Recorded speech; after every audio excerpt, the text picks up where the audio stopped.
بھائی کا سوال ہے کہ غسل سے پہلے وضو کرنا ضروری ہے یا خالی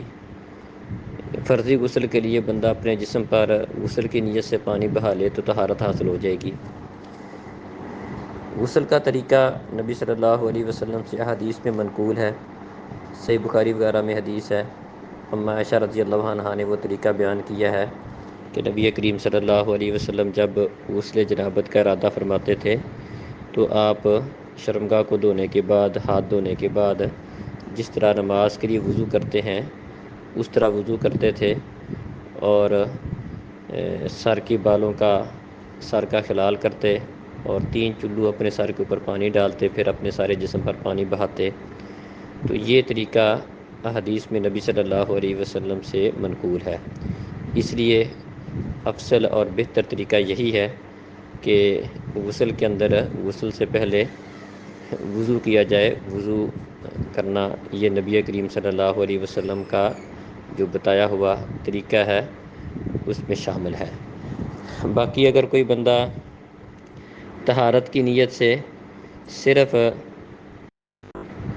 اپنے پورے جسم کے اوپر پانی بہا لیتا ہے طہارت حاصل کرنے کی غرض سے، تو اس کا بھی غسل انشاءاللہ ہو جائے گا، اگرچہ مستحب اور سنت یہ ہے کہ اس سے پہلے وضو کیا جائے۔ قرآن مجید میں اللہ تعالیٰ فرماتے ہیں وَإِن كُنتُمْ جُنُبًا فَاتَّطَّهَّرُوا، اگر تم جنبی ہو تو غسل کر لو۔ تو غسل کے اندر غسل کا مطلب یہی ہے جسم کو دھونا، پورے جسم کو دھونا، تو یہ غسل کا معنی ہے۔ تو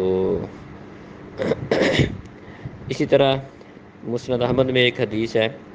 صحابہ کرام کہتے ہیں کہ ہم نے نبی کریم صلی اللہ علیہ وسلم کے پاس آپس میں غسل جنابت کا ذکر کیا تھا،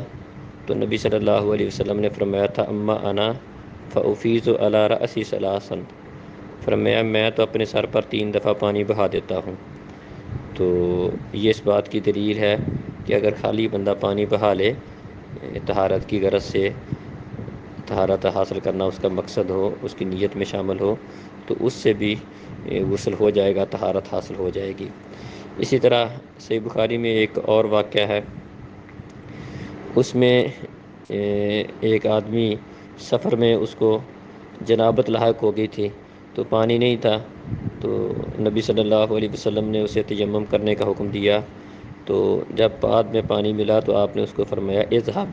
فافرغه علیک، یہ لے لو اور اسے اپنے اوپر ڈال لو۔ تو اس سے بھی